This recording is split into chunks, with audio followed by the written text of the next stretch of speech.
28 তারিখের পর তো শেখ হাসিনা নেই। আওয়ামী লীগের ভবিষ্যৎ নিয়ে এই চরম অন্ধকার দেখছেন খোদ ওবায়দুল কাদের।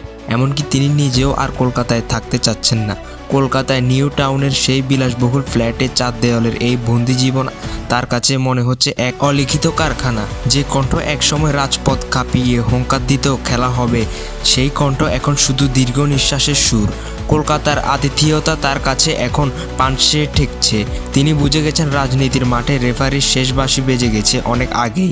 এক সময় প্রভাবশালী এই সাধারণ সম্পাদক, যিনি বিরোধীদের উদ্দেশ্যে নিয়মিত তোপ দাগাতেন, পালানোর পথ পাবেন না বলে নিয়তির কি নির্মম পরিহাস, আজ তিনি নিজে পৃথিবী জুড়ে নিঃস্ব হয়ে পালানোর পথ খুঁজছেন। নিউটনের ফ্ল্যাটের জানালায় দাঁড়িয়ে তিনি হয়তো ভাবছেন সব পথ কীভাবে বন্ধ হয়ে গেল। তার এখনকার রুটিন দলীয় কর্মীদের চাঙ্গা করা নয়, বরং তার দিন কাটে একরাশ হতাশা আর অনিশ্চয়তার চোরাবালিতে ডুবে থেকে।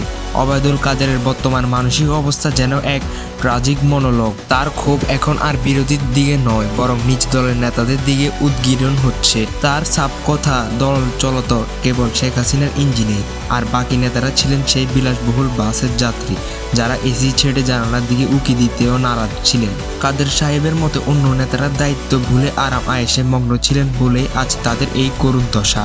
অর্থাৎ জাহাজ যখন ডুবেছে তখন ক্যাপ্টেন কাদের সাহেব আবিষ্কার করলেন জাহাজের বাকি নাবিক আসলে ছিল পর্যটক, যারা জটের সময় লাইফ জ্যাকেট না খুঁজে সেলফি তোলায় ব্যস্ত ছিল।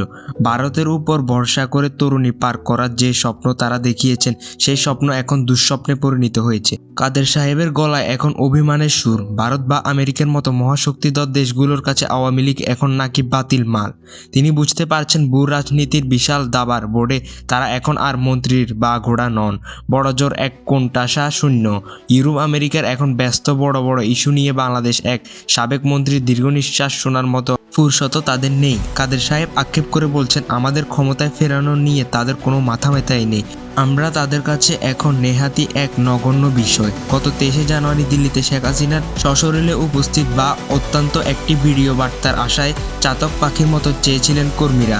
ভেবেছিলেন হয়তো ম্যাজিকের মতো পাশা উল্টে যাবে, কিন্তু হায়, মিলল কেবল এক অডিও বার্তা, যেখানে রাজনীতির দিক নির্দেশনার বদলে ছিল ব্যক্তিগত ক্ষোভ, জাউডার আওয়াজ।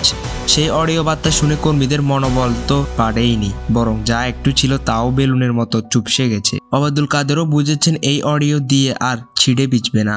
তাই এখন আর ঘরের পাশের কলকাতা নয়, তার চোখ সুদূর কানাডা বা অস্ট্রেলিয়ার দিকে। উদ্দেশ্য পরিষ্কার, কলকাতার বেরি আবহাওয়া আর অনিশ্চয়তা ছেড়ে বরফের দেশে গিয়ে মাথা ঠান্ডা করা। বাকি জীবনটা হয়তো মেফল পাতার দেশে বসে স্মৃতিচারণ করেই কাটাতে চান, যেখানে কেউ তাকে জিজ্ঞাসা করবে না, ভাই খেলাটি কি শেষ হয়ে গেল। কিন্তু সীমান্ত পেরোনোর পথটা ভণ্ড কুয়াশাচ্ছন্ন।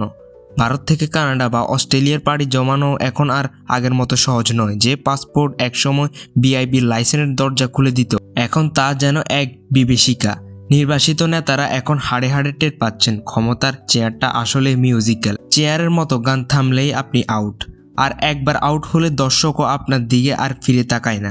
আপনার কাছে কি মনে হয়? আপনার মতামতটি কমেন্ট বক্সে জানিয়ে যান এবং আমাদের আপডেট টিভি চ্যানেলটিকে সাবস্ক্রাইব করে পাশে থাকুন। ধন্যবাদ।